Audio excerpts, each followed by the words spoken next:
As many things we have in life, they're very important, whatever it is, because if you really look at it, your life is time, and time is something that can be equaled easily to the money, okay?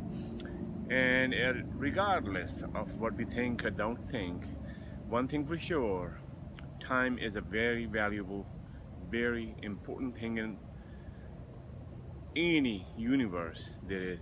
It's all time, so that's life. And if you value your life, you got to value your time.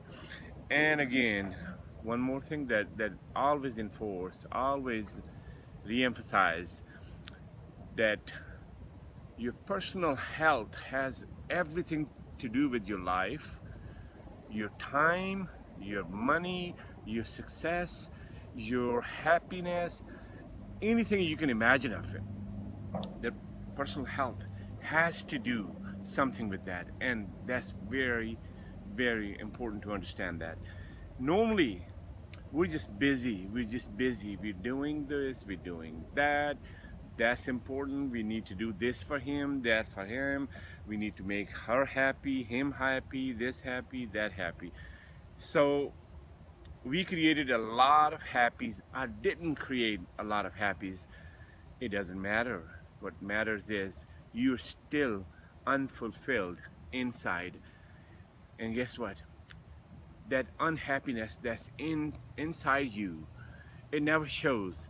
It never shows because it's been overshadowed by we being busy with this and be busy with that, okay? So what it is really, it's time to sort it out. It's time to really look at it. What is important in your life. I can't tell you what is important in your life. You have to figure it out, and figuring out can be very difficult task, I say, because that can be more things for other people in other situation and all that you think is more important. But who's to say what is important to you? So you really have to figure it out yourself. Will you do it, please? And think what's important, and take care of yourself until I talk to you again. Thank you.